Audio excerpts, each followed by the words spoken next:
Hi there, again here. Our Bible verse for today is all about John 20:29. And it says here, sinabi niya sa kanya ni Jesus, naniniwala ka ba dahil nakita mo ako? Pinagpala silang hindi nakakita, gayon pa may naniniwala. So, yung background po na itong Bible verse po natin is patungkol po sa encounter ni Thomas sa ating Panginoong Jesus. Sinabi sa kanya ni Jesus, naniniwala ka na ba nakita mo ako? Pinagpala silang hindi nakakita, ganun pa may naniniwala. Mas mahalaga po sa ating Diyos yung nananampalataya sa Kanya kahit na hindi pa siya nakikita, nakakausap o nahawakan. Hindi ako, sabi kasi ni Tomas, noong mga panahon na yon, nang sinabi ng mga disciples sa kanya na, Tomas, nakita namin ang ating Panginoong Jesus. Pero sinabi ni Tomas, hindi ako naniniwala. Kasi that time, namatay na si Jesus.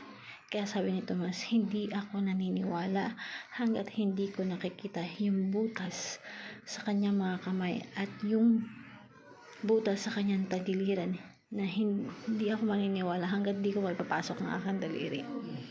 So after 1 week, nagpakita sa kanya ang Panginoong Diyos. Panginoon ko, Diyos ko, ang sabi ni Tomas. People doubt. Sa panahon natin ngayon, people doubt because di tayo madalas, kumbaga, dahil di natin nakikita si God, nagdududa tayo kung totoo nga ba talaga siya, kung andyan ba talaga yung Lord natin, kung talagang nakikita niya ba talaga yung kalagayan natin, or naririnig niya yung ating mga panalangin.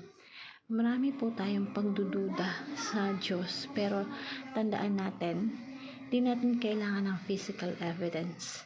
Ito yung concept na to see is to believe. Hindi natin kailangan yan eh. Hindi po nalugulugod ang ating Panginoong Diyos na to see is to believe. Nalulugod ang Diyos sa nananampalataya sa Kanya kahit hindi pa siya nakikita.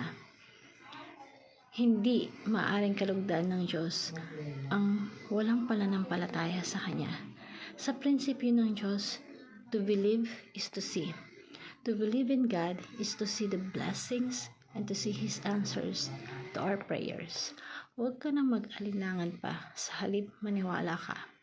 Spiritual encounter with Jesus is yung nararamdaman natin siya every time na nagbabasa tayo ng Bible, na every time na gumagawa tayo ng devotion.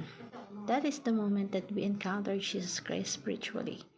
Spiritual encounter Jesus is enough that you know that He is there with you. Na nararamdaman mo siya at nagbabasa ka ng Bible, alam mong nangungusap siya sa'yo. Pinagpala silang gayon pa man ay hindi nakakakita. Tandaan po natin yan. Yung word na binitawan ng ating Panginoong Jesus. Yung encounter ni Thomas with Christ, nagtulak sa kanya para maging missionary siya.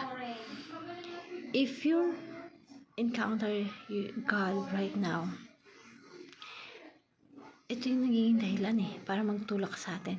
At kung talagang genuine yung encounter mo with God, dapat hindi ka napipigilan sa pag-share ng about kay Jesus Christ. Kumbaga, stop doubting, start believing. Kung ikaw nagdududa sa Panginoong Jesus, dapat huwag kang mag-alilangan pa. Kung nagdududa ka sa Kanya, huwag ka na mag-alilangan pa. You have to believe first in order for you to see or to receive the blessings or reward of our Lord Jesus Christ. Glorify God by having faith. Trust Jesus' word. Minsan kinakailangan natin pang makita yung mga bagay-bagay physically para maniwala tayo. Hindi natin kailangan yun. So, hindi rin natin dapat ikumpara yung bakit yung mga disciple dati nakita nila na hawakan na kasama nila sa Panginoong Diyos, bakit tayo hindi? So, i-prove mo na lang Let's prove your encounter with Jesus being a missionary in your life.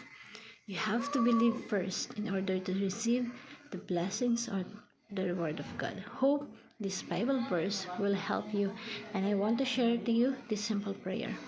Father, it says in your word that without faith it is impossible to please God.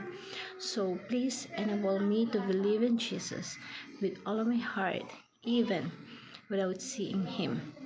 May my spiritual encounter with Jesus give us a great conviction to serve with you better. I believe that genuine encounter with Jesus Christ will drive us to courageously share the gospel. Lord, may you be glorified in our life, in my life. In Jesus' name, amen. Thank you again. Good day and God bless.